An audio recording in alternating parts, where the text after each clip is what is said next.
Looking to find harmony and work-life balance?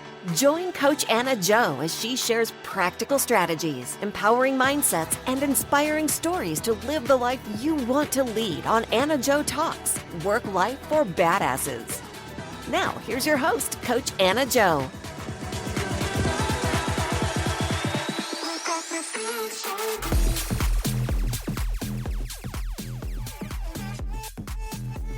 Welcome everyone to another episode of AnnaJo Talks, Work Life for Badasses. I'm Coach AnnaJo. I'm here to challenge the myth of balance and find real harmony in modern life. Today's episode, I have a special guest, one amazing woman, mom, entrepreneur, speaker, and friend, a true badass with amazing stories to share with you. Marcela Gómez in the house. Welcome, Marcela. How are you? I'm doing fantastic now that I'm here with you, AnnaJo. It's so good to be here. Thank you so much for inviting me. Thank you. Thank you for coming. And before we dive in on this episode, let me share the bio that I'm going to read about Marcela Gómez. Marcela Gómez is the founding partner and CEO of Culture Shift Team, bringing over 30 years of experience in helping organizations connect with diverse and evolving U.S. demographics. As the leader of Culture Shift Team Inclusive Marketing and Advertising Team, she has guided clients across industries from transportation to healthcare and arts, developing strategies to reach new target markets. With a degree in advertising from Universidad Jorge Tadeo Lozano in Bogota, Colombia. Before Culture Shifting, Marcela served as the president and CEO of the Hispanic Marketing Group, a bilingual agency in Nashville. Currently, she is the president of the National Speakers Association New York chapter and has been a leader in numerous communities, organizations, including the Tennessee Latin American Chamber of Commerce. Marcela is a passionate advocate for inclusive marketing and community engagement. She resides in New York City, where she continues to inspire others with expertise. She's also the proud mother of Esteban Pedraza, an award-winning filmmaker whose latest work, Bogota Story, premiered at the 2023 Venice International Film Festival. Marcela, thank you so much for being here. Look at this bio, right? So, and regarding to your bio, right? So we read it. She's like, oh my God, this is a real badass here in the house. I know there's so much more about your story, right? Would you like to share a little more about your journey with us? Absolutely, Anna. Thank you so much for asking. It's always interesting when someone reads your bio because it's only just a little bit of the life and the life journey that somebody has and how it all has come together. I'll start my story with you for this episode in 1994 when I moved to Nashville, Tennessee. As you read, I was born in Bogota, Colombia. That's where I went to college and graduated in 1989, and then got married, had my only son, who is now 34 years old. And when Esteban was 2.5 years old, my marriage ended, and I ended up coming back to the U.S. From Bogota to Miami. And then in 1994, I moved to Nashville. So that's where I want to start, because my move to Nashville was the moment in my life where I had to make a decision on who I wanted to be. I had gone from living with my parents, living then with my husband, and then now all of a sudden I found myself as a single mother and working full time and being in a city where I didn't know anyone. I think I knew the people who had hired me for the job in Nashville, Tennessee, but I did not know really anybody else. I started meeting people as I attended church and started working, etc. But what I did at the time was to concentrate in a couple of things. One was raising my son. So I knew that at that moment, that was one of my most important jobs at the time, was to raise my son as to become an adult that would be someone who was caring and compassionate and intelligent and someone who people wanted to be around. I was very careful with my words, and I've always been very careful with my words. I tell this to my friends who have smaller children, is that I was not raising a child. I was raising an adult. I wanted to make sure that my son would become an adult and not grow up to be a child. So that's number one. Number two, I was also there to raise myself. And I found this out when I first moved to Nashville. I knew I was supposed to be in Nashville. I knew life had brought me there for a purpose. But it was very hard to be on my own, to be a single mom, to not have a family around. Like I didn't have any family around me. And you know how that feels, right? And so, and then, and like I said, I knew very, very little, very few people. And so I realized after about a year of a lot of searching inside, and this searching inside comes with a lot of crying. I'm not going to sugarcoat anything. Life comes with ups and downs, and sometimes comes with a lot of crying in your closet or in your bathroom. And I would cry in the bathroom so that my son would not hear me cry. We lived in a 1-bedroom apartment. We shared the bedroom. And so I would put him to bed, and then I would just lock myself in the bathroom and just cry my heart out, because I wanted to understand what was happening in my life. My husband had left the marriage, and now I was just finding myself raising a son on my own. And what Nashville was already America or still in Colombia? No, in Nashville, Tennessee, still in the United States. Okay. Yeah. All right. That's where there's no people, like family around. No one. Okay. No, 1994, Nashville, Tennessee. And so when I look back to those years at the beginning of my move there, I am so thankful, even though they were so difficult and lonely and scary. Yeah. And I'm thankful because it was what it took for me to also mature and grow up and find out who I wanted to be. And as the years have gone by, I lived 27 years in Nashville. Ups and downs. I opened a business, like you said, in 2002, as you read on my bio. I opened Hispanic Marketing Group. At the time, my son was 12 years old.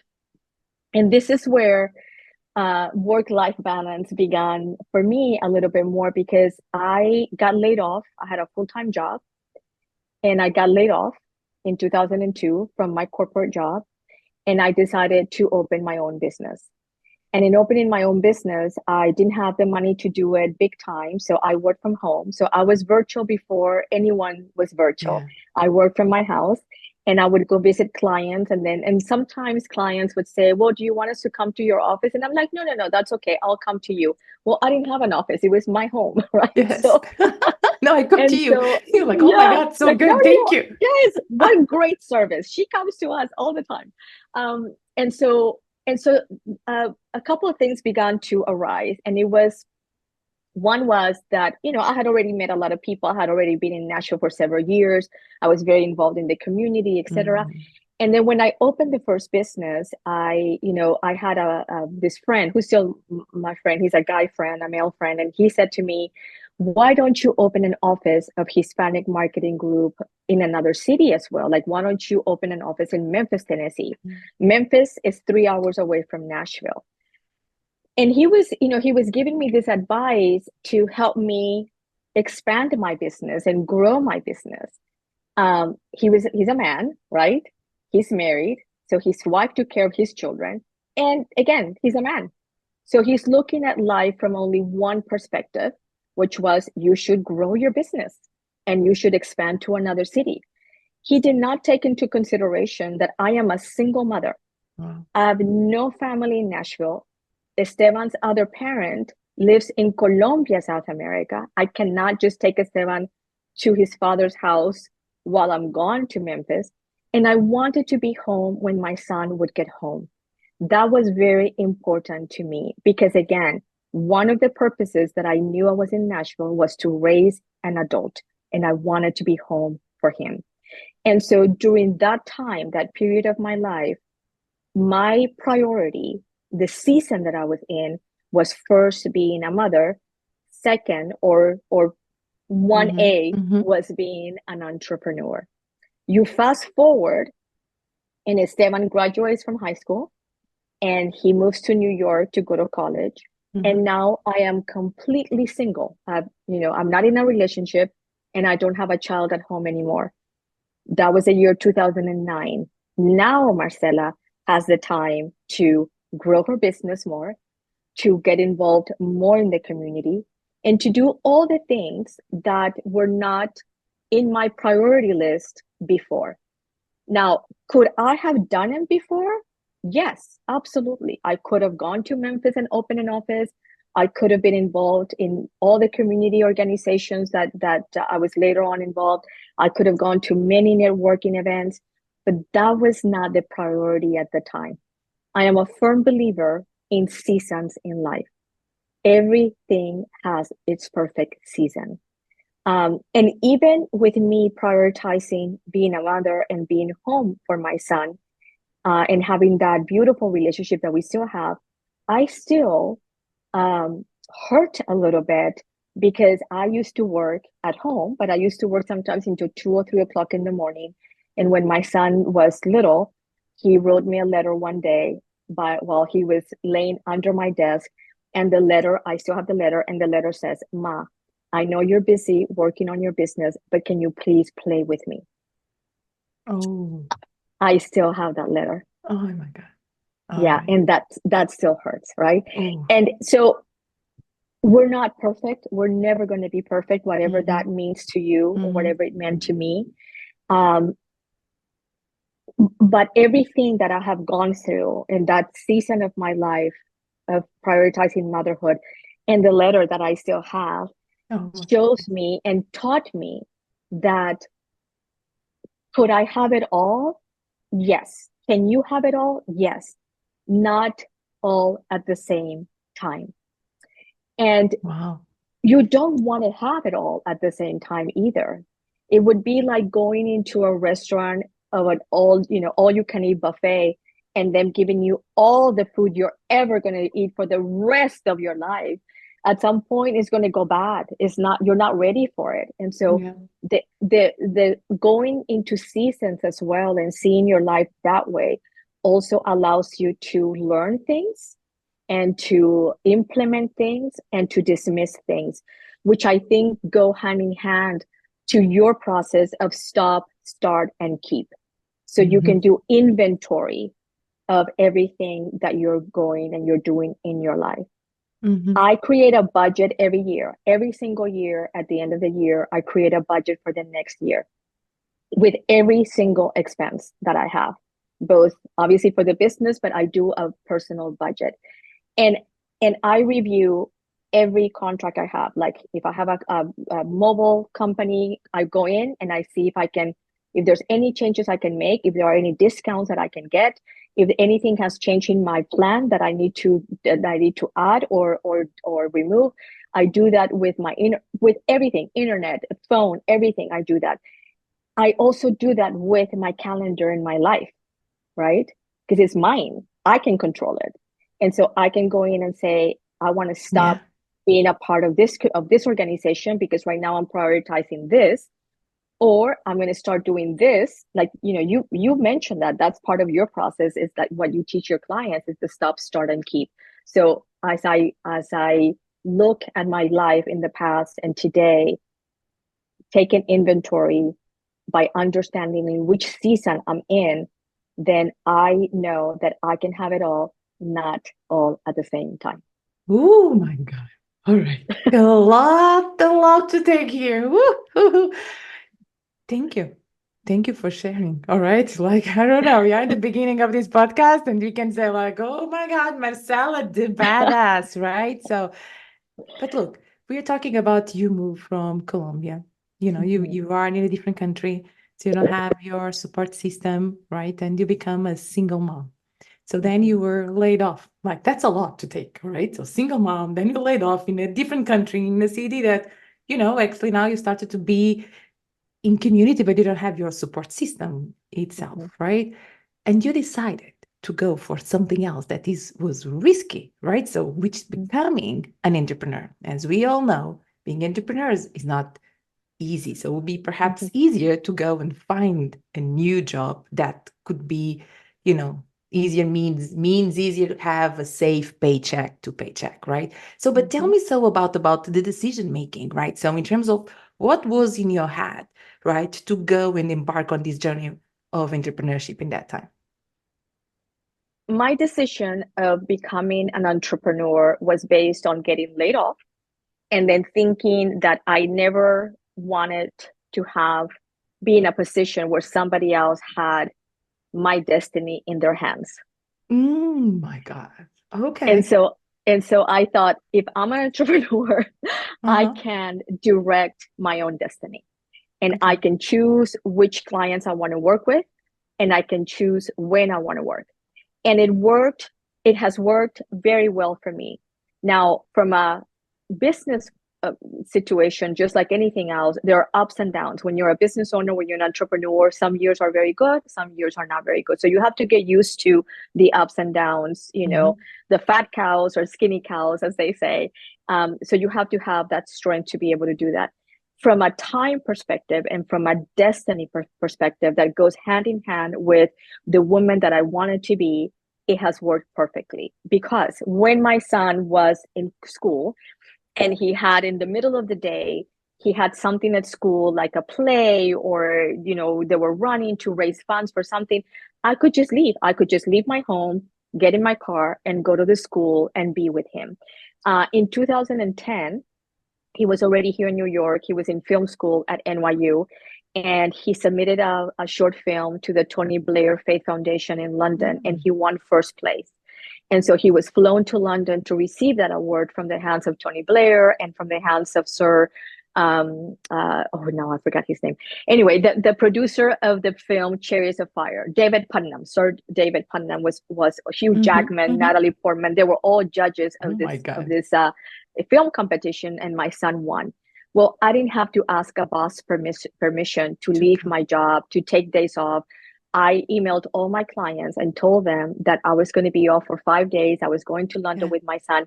And all of my clients were so happy and so Oh, yes. yes, go, right? And so I was the only mother out of all the filmmakers that attended this event. There was one father, and I was the only mother who was able to attend, to be there with her son because of my choice of being an entrepreneur. Now, I did have the choice, right? I live in a country where that choice is possible. So maybe if I had stayed in Colombia, maybe if I was living in another country, that would not be an option. So that was my thought process, was I never again want to have my destiny in somebody else's hands. So I'm going to take it in my own hands. And if it goes well, good for me. And if it doesn't, oh, well, we can try something else. Yes, yes.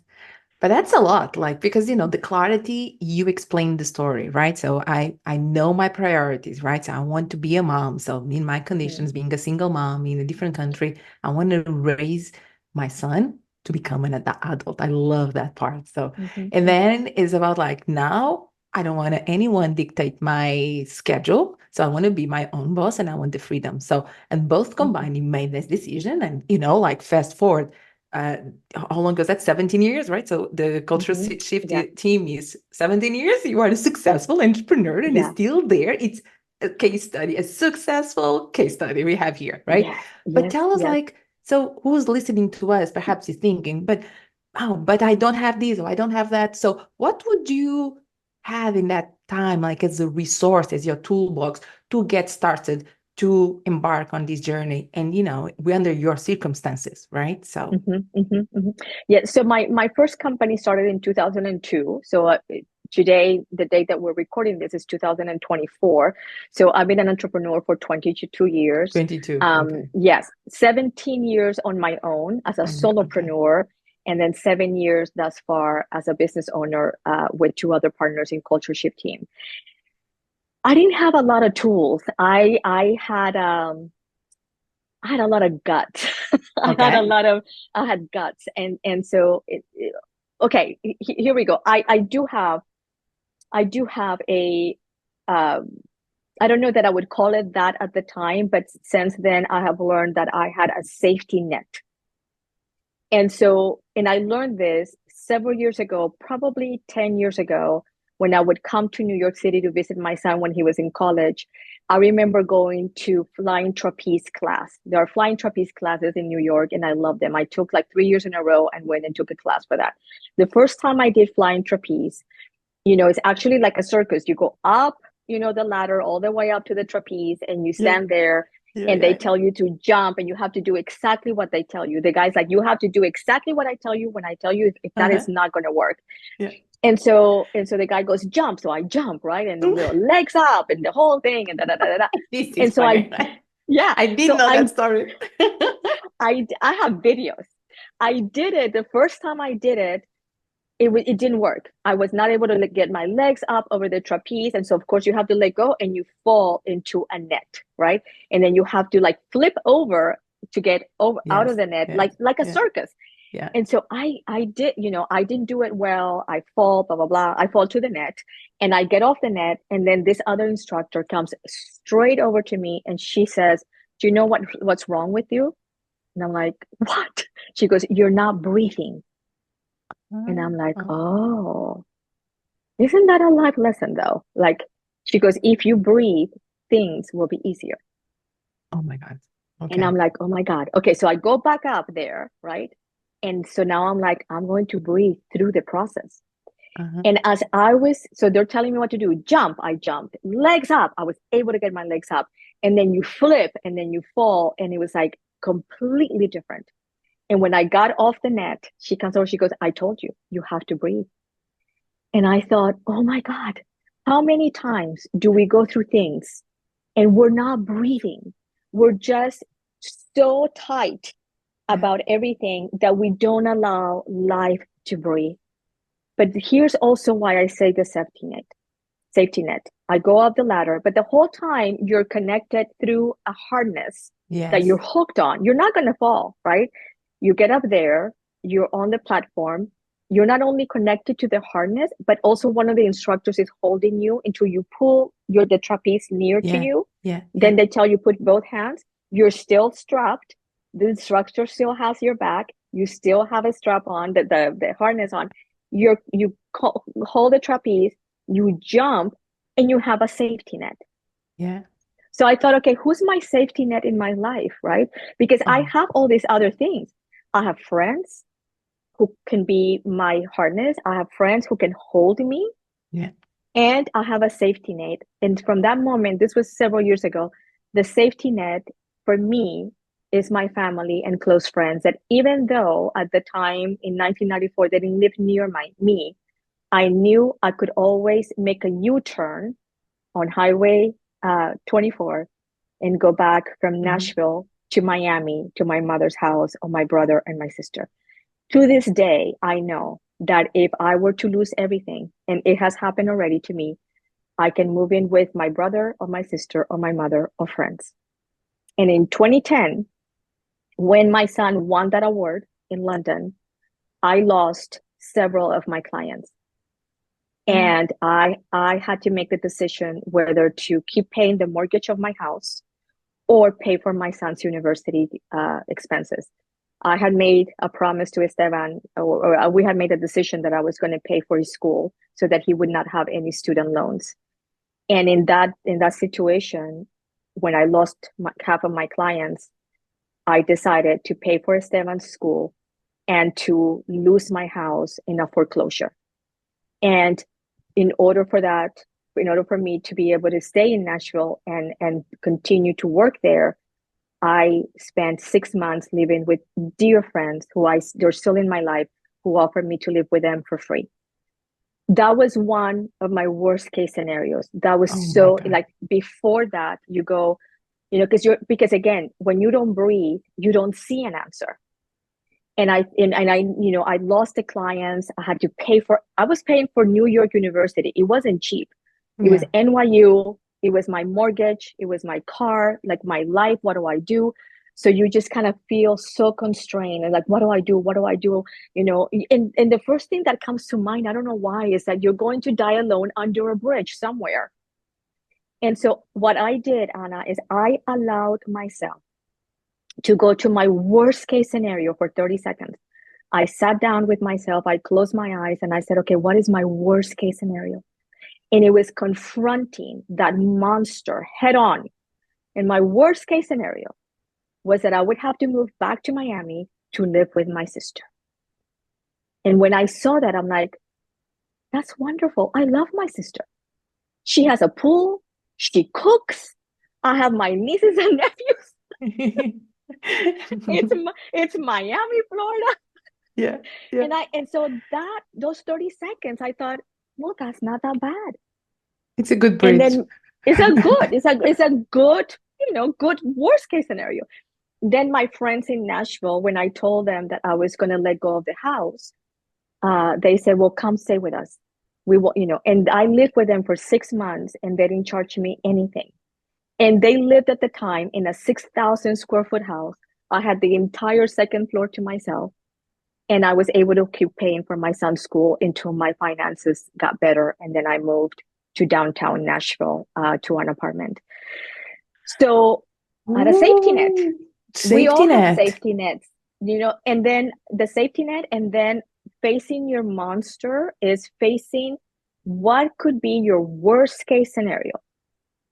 In order for you to allow that to happen and to be okay with it, you have to realize that your identity cannot be tied up with where you live, how much money you make, and anything that is material. Because I had to let go of a 5-bedroom house, all of the furniture and everything to live with my friends. And then from there, I moved into a studio apartment in downtown Nashville.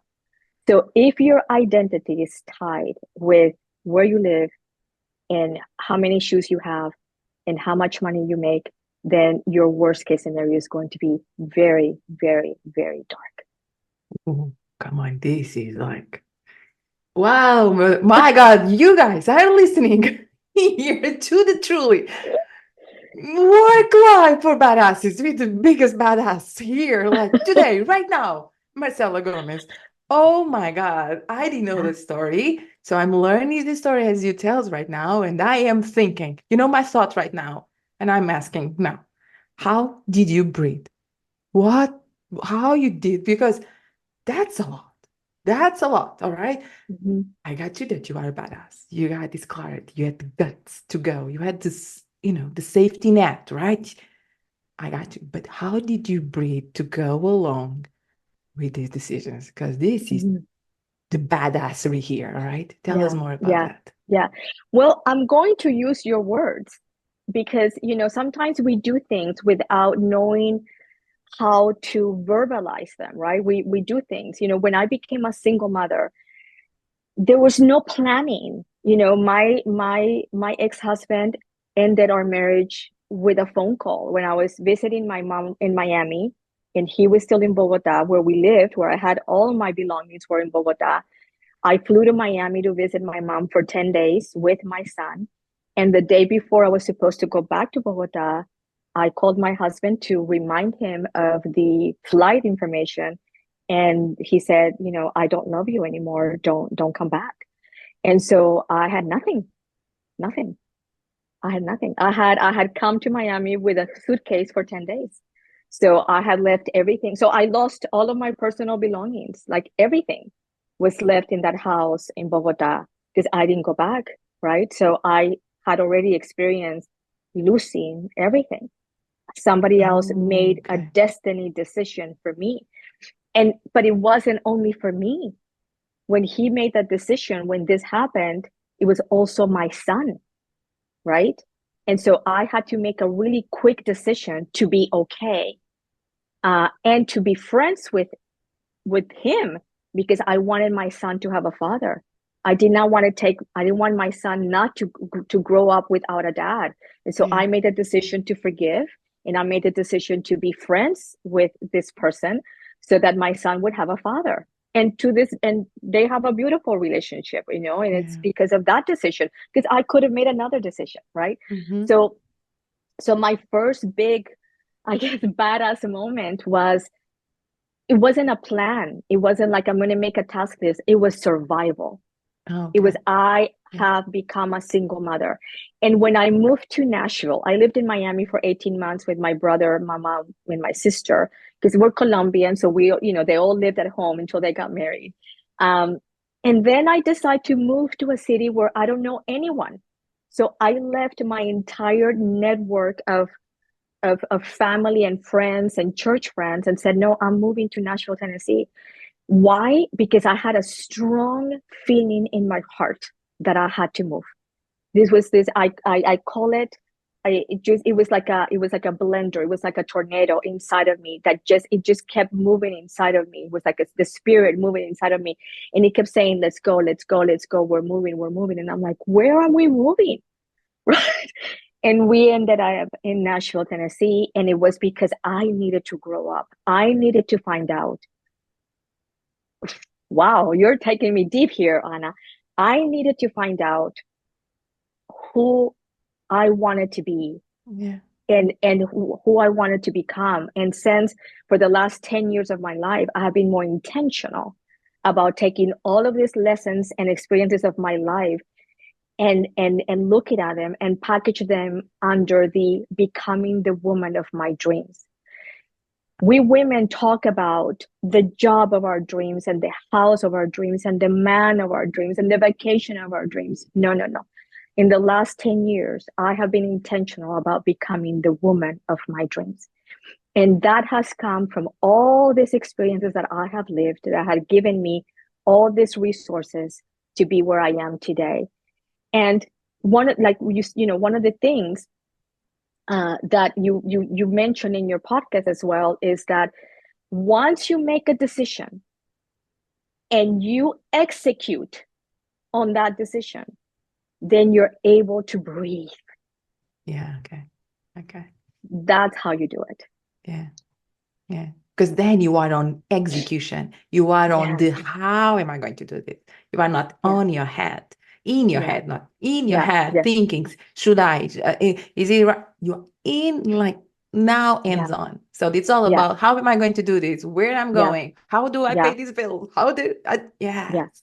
Yeah. That's a great But example. at the same time, I call it that execution that you mentioned, I call it doing your homework. Okay. Because it doesn't mean always it's going to be the right plan.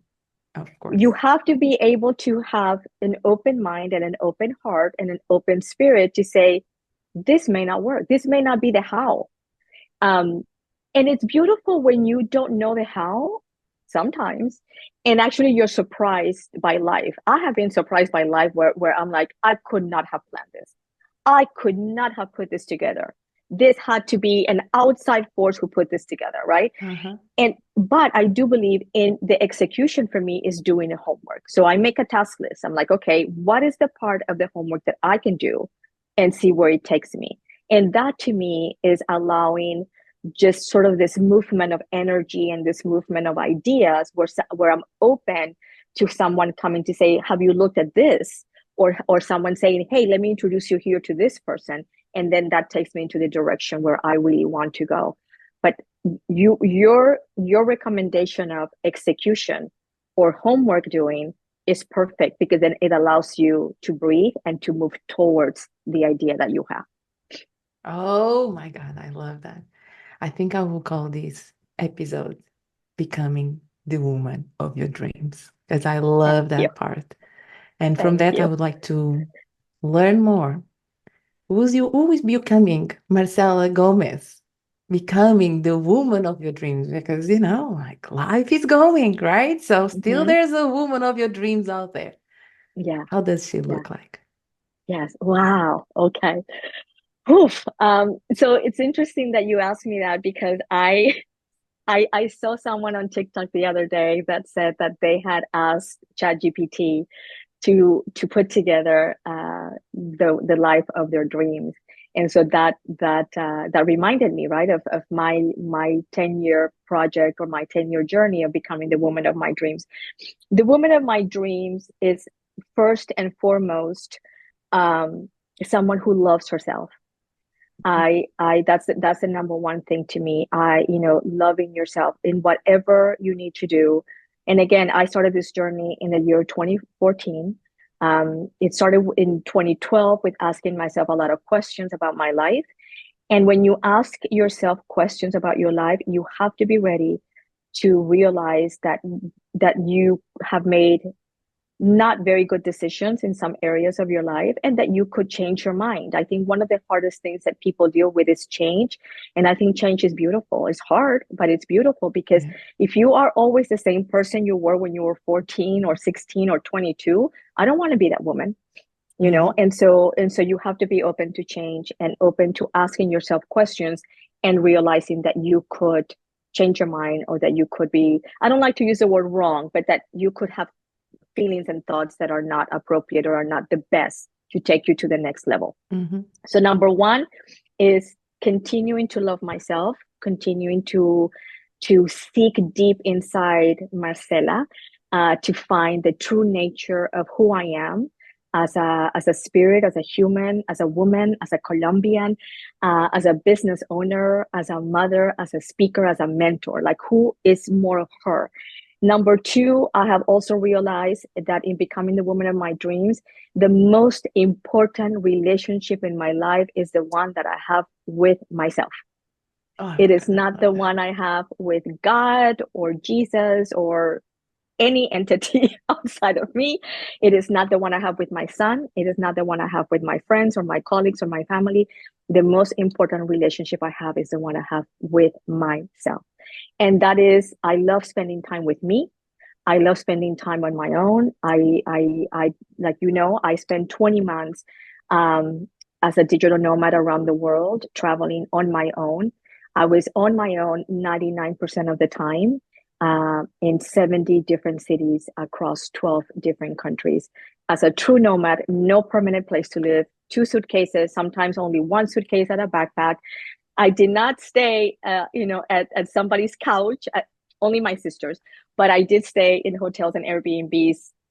That's my lifestyle. But that was, to me, the biggest gift thus far that I have given myself. And that forces you to get to know yourself more, because you're not sharing time with somebody else, walking into a museum or walking down, the streets of Florence at 10 p.m. to see the beautiful dome, lit up, being in Valencia, being in Paris, being in Dubrovnik, etc. So that's number two. And then everything else that comes from that, whether I am married or not, whether I become a grandmother or not, whether I stay in New York or not, whether I'm blonde or white hair. There's a lot of white hair coming out, which I love. I can't wait to have white hair. Everything else is just an addition to those two things, the love of myself and the relationship with myself. Everything else that I have on the list can change, right? I can change my mind. I would love to have a house in the south of France. I would love to have a condo in New York. I would love to have a condo in the Caribbean part of Colombia. I would love to have a condo in Nashville, Tennessee. I would love to be able to pack or not pack, just get up and go to one of my condos around the world. I would love to live in Monaco. That's a dream I've had since I was 6 years old. Those are all external things that are not about being the woman of my dreams, because those I can lose just like that. It is who I am inside that is the woman of my dreams, and how she continues to evolve. Wow. Wow, that's so beautiful. Oh my God. You guys, listeners here, listen to that. Love yourself and the relationship with yourself. Wow. Yeah. But there's something very curious, because when I met you 3 years ago, right? I think it was 3 years ago, you were just starting this journey of a nomad. And I was having like, this is the time to ask the question about these big adventures, because it was a recent adventure, and 20 months is almost 2 years. Okay. Yeah. Not having a house, it's like almost to Christmas, right? So it's like there's so much festivities and things go around, right? There's a lot of going on. There's quite some time to learn about yourself.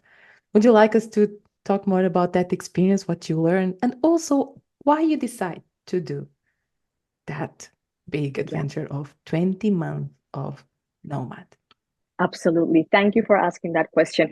I hope, that that this helps anyone make the decision if they've ever thought about it. Okay, so the process was, um, I've always wanted to travel more than I have. And I've always been a traveler. I've been a traveler my entire life because my father was a pilot. And so we were able to travel at no cost or a very little cost. And my first time on a flying vehicle, which was a helicopter, I was 6 months old. And I wanted to be a pilot also. But in 1984, when I graduated from high school and I told my dad I wanted to be a pilot, he said, no, there are no women pilots in Colombia. So that did not happen for me at the time. Yeah. And so for me, traveling, like going to the airport and packing and unpacking, no problem with that. I actually enjoy it very much. So that's number one. Number two is that the more you travel, the more you want to travel, because the more you want to see and go to different places. And so I kept thinking about being a nomad when that became more popular. However, the majority of nomads, and still to this day, the majority of nomads are in their 20s and their 30s. And in my 20s and my 30s, I was a single mother. Yeah. And so then, of course, fast forward to when I'm 57 years old at the time. And I had moved to New York City in December of 2020 to be closer to my son during the pandemic. I moved from Nashville to New York. And I rented a beautiful apartment in the Upper West Side during the global pandemic. So it was a very good price for New York. And I rented this apartment for about 16 months, I think it was, or 18 months, something like that. And when I was able to pay it. And when I got the letter to renew the rent, it had gone up 75%. Oh, okay. I didn't know that. Yes. Oh. Yes. 75%. 75%. Okay. I had told myself, okay, if they go up 25%, I can still make it work. But it was 75%. So I thought, I said, okay, I'm going to do something that I've always wanted to do. I'm going to put everything in storage. I was walking through New York that day and I thought, I'm going to put everything I own in storage, which is a 1-bedroom apartment. It's not much because I have been downsizing and simplifying my life for many years so that it's easier to make decisions, right? And it's easier to take control of your destiny when you don't have to deal with a lot of stuff. And so I could put everything in storage and then I can go for 4 months. The plan was 4 months and visit family and friends that you always say you want to go see, but you don't do because life gets busy. Okay. And because I work virtually, I can work from anywhere in the world. Our company, Culture Shift team, we all work virtually.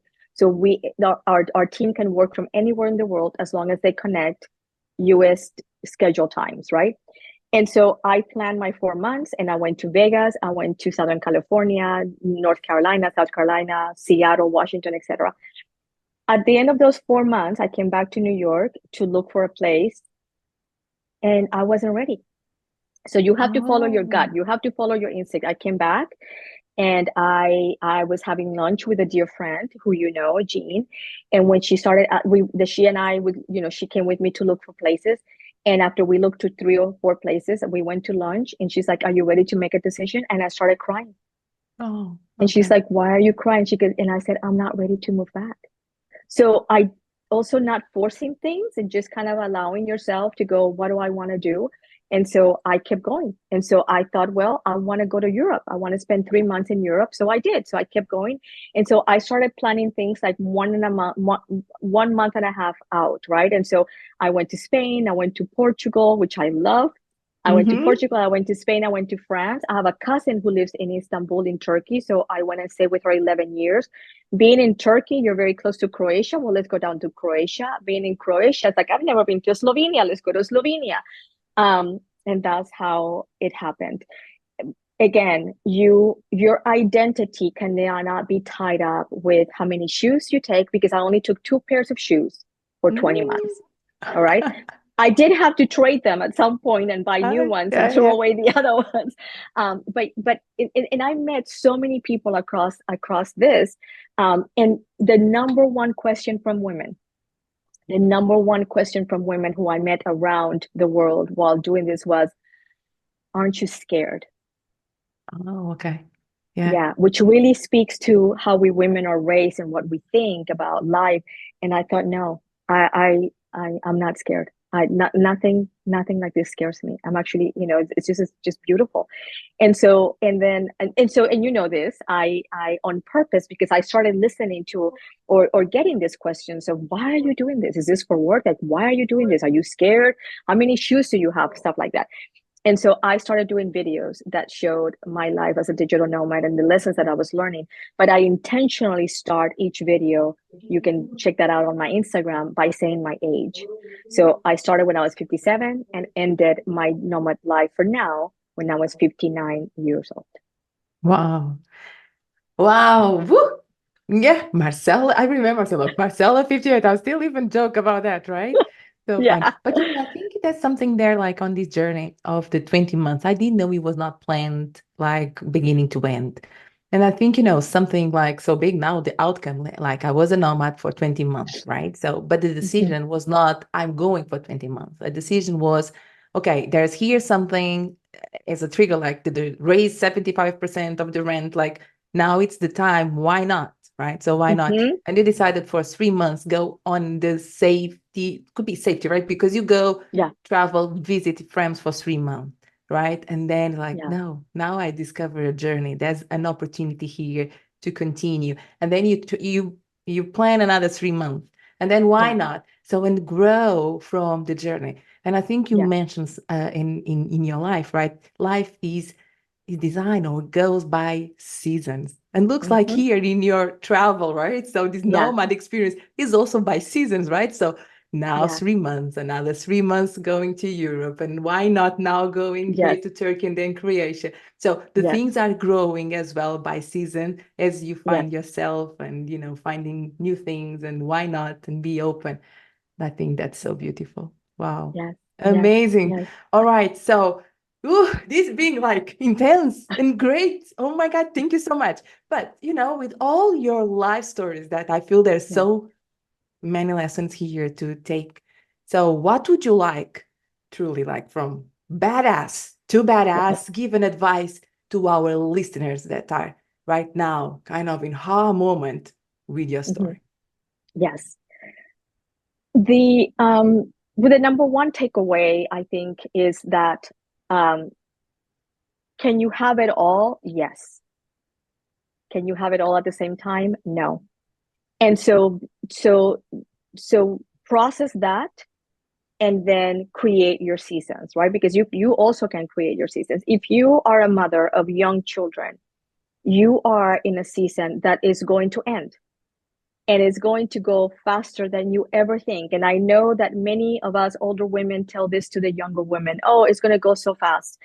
And when you're in it and you're in the middle of it and you have 2 or 3 children and you're running around being the Uber driver for all of them and all that, you don't think that time goes fast and that you think, oh my God, I'm still in this, but it does go very fast. So that is your season. So find what is your identity in that season. For me, like the identity between 1990 when my son was born and 2009 when he went to college, and maybe a little bit more until he graduated, my priority, my first identity was mother, right? I'm a woman, I'm a mother. Now, when I wrote my identities for today for this speech, and it starts, I'm a woman, I'm Colombian, I'm a business owner, I'm a mother, I'm a speaker. I'm still a mother, right? And my son's life is still very important to me. And I go to film festivals with him. At the end of September of this year, I'm going to go meet with him in Ithaca to go pick him up. He's at a workshop that he won for one of his films. So I'm taking the weekend to go pick him up and be with him. So I'm still a mother, but it's not 100% of my time. So write your identities for this season so that you don't suffer. You know that this is the season of this identity. When your children, if you have children, if you don't have children, then again, write your identities for this season. If you are still working full time, but you're looking to open your own business, but your priority or your top identity still being an employee or a team member of somebody else's firm. And when you're there, do the best of the best. I always I'm very proud to say that I've always done the best of the best, high standards for everything that I do. Otherwise, don't be there. Because life will give you back what you put into it. That is a law of the universe. Life will give you back what you put into it. If you're not happy where you are and you're not giving your best, you have to leave. And so that to me is the number one advice is identity, season, right? And then also understand, be open to things changing because life is life, right? It's messy. A husband will call you and leave you, over a phone call. And then all of a sudden you become a single mother. Then you get laid off in 2002 from a corporate job and you become an entrepreneur. And so things like that can happen. And so find your safety net, have that 30-second conversation with yourself, that confronting of your worst case scenario, confront it, see it, know what it would look like, and then create the safety net for it, right? And again, my worst case scenario was to go back to Miami to live with my beautiful sister who I love. So there was no worst case scenario for me, right? Yeah. And then the other thing is that it's okay to make a U-turn. It is okay to make a U-turn. That when I made the decision to move from Miami to Nashville, I was 29 years old with a 4-year-old son. Again, I didn't know anyone in Nashville, and I was so, just so tense and that I was going to make the wrong decision. And so for some reason, we think that we can't change our minds.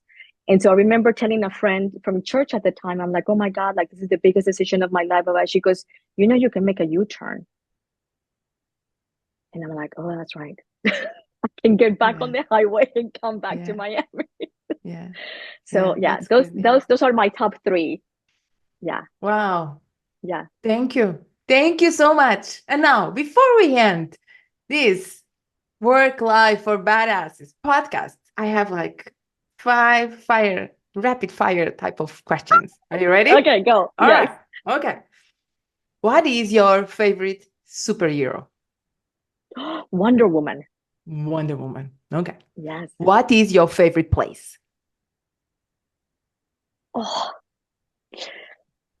goodness. Okay. My favorite place is going to be, oh my gosh, Anna. Okay. It was fire. So I'm going to say Monaco. Ooh, okay. Monica? Oh, Monaco, like in France. Ooh, okay. Yes. What is your favorite music? Oh, Colombian music, salsa music for sure. Yeah. What is your favorite book? Oh, A Return to Love by Marianne Williamson. Oh, that's good. Yeah, that is I read many books and I love a lot of books. A Return to Love was a book that I actually cried when I finished reading. It has really touched my life. Yeah, so I still have it and I read it many, many years ago. Okay. Yeah. Favorite dessert? Oh, key lime pie.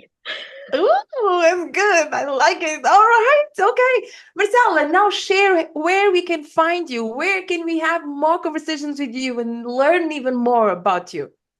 Okay. Well, thank you so much for this interview. These interviews and these conversations are always so emotional and it just brings to life, your own life, which is wonderful because telling yourself the story of your life makes you realize how much of a badass you are. And so we forget. And so when we tell our story to ourselves or to somebody else, you go, oh, listen, I am a badass. You are a super badass. Super good badass. Thank you, Annie. I'm on LinkedIn as Marcela Gómez. I am on Instagram as in Sylvia, that's my first name, S Marcela Gómez. On our website, on my firm is cultureshiftteam.com. And of course, you can find me in New York City with the National Speakers Association, New York City chapter, where I serve as president this year, 2024 and 2025. Yes. So, and no worries because all these will be on the show notes. So where you can find Marcela Gómez. It was my pleasure. All right. So thank you. Thank you so much from the bottom of my heart to be here today, Marcela. Thank you. All right. And see you at National Speakers Association because I'll be there. as well. All right. Thank you. Thank you for tuning in to AnnaJo Talks Work Life for Badasses. I hope today's episodes has inspired you to live life on your own terms. Until next time, remember, you are powerful, you are capable, and you can do hard things. See ya. You've been listening to AnnaJo Talks, Work Life for Badasses, with your host, Coach AnnaJo. To learn more about Coach AnnaJo, her blogs, and her coaching programs on how to achieve the work-life harmony you deserve, head on over to AnnaJoTalks.com. Make sure to follow Coach AnnaJo at Coach AnnaJo on all social media platforms. And don't forget to subscribe and listen to all of the AnnaJo Talks episodes on Apple, Google, Spotify, or wherever you listen to your podcasts. AnnaJo Talks, Work Life for Badasses was produced by Thrive Loud Productions. Thanks for listening.